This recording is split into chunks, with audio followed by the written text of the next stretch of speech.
There is one word that can quietly ruin your finances, and it doesn't look dangerous. That word is more. More money, more lifestyle, more status, more things. Because the problem with more is simple. It never ends. There's always someone above you, someone earning more. Someone living bigger, someone showing a better life online. And if you keep chasing that, you will never feel satisfied. That's why Chapter 3 is called Never Enough. This chapter is not just about money, it's about peace and how to protect it. Section 1. The Trap of Comparison. Most people don't spend money because they need things. They spend money because they compare. They see someone else's lifestyle, and they feel behind. And when you feel behind, you start making choices from emotion. You upgrade things that are still working.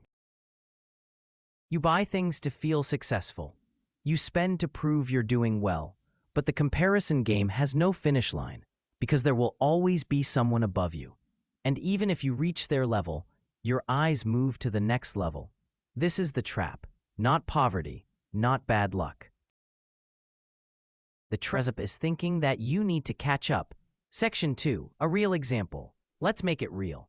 Imagine someone earns a good salary, not rich, but comfortable. They can pay bills, they can save a little, life is stable.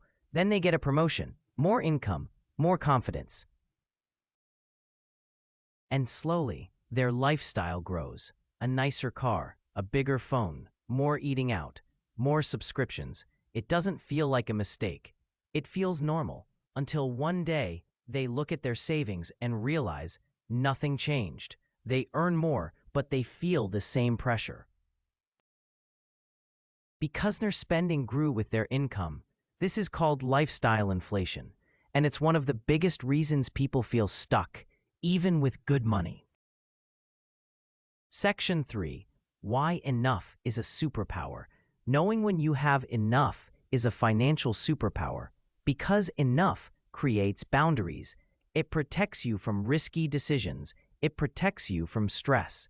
It protects you from regret. When you don't know what enough means, you start taking bigger risks to get more, and sometimes one bad decision wipes out years of progress. But when you know what enough is, you stop gambling with your peace. You stop trading your future for a bigger lifestyle today, and you start making choices from stability. Section 4. Why people ruin a good life. Here's a hard truth. Many people ruin a good life trying to turn it into a perfect life. They already have stability. They already have comfort, but they want more. They want to win the comparison game. So they take loans. They invest aggressively without understanding. They stretch their budget too far. They take risks they can't emotionally handle, not because they are stupid, but because they feel pressure. Pressure to look successful, pressure to keep up, pressure to prove something. And that pressure is expensive. Section 5. How to apply this in your life. So how do you use this chapter? Here are 3 simple actions. Action 1. Define what enough means for you. Not for your neighbors, not for social media, for you. Enough could mean no debt, emergency savings, investing monthly, a simple lifestyle. Action 2. Build a gap between income and lifestyle. When income increases, don't increase lifestyle at the same speed. Let savings grow first. Action 3. Practice contentment without stopping growth. Contentment doesn't mean you stop improving. It means you stop chasing blindly. It means you grow with purpose, not with pressure. Section 6. 2 simple examples. Let's close with 2 examples. Example 1. A person upgrades every time they earn more. They always feel behind. They always feel pressure. Example 2. Another person earns more but keeps lifestyle stable. They save the difference, they invest the difference, and over time, they gain the most valuable luxury in life: freedom.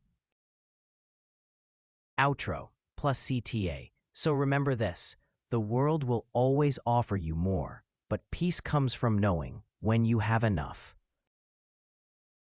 In the next episode, we'll cover compounding and why time is the real secret to wealth. If this helped you, subscribe, and I'll see you in Chapter 4.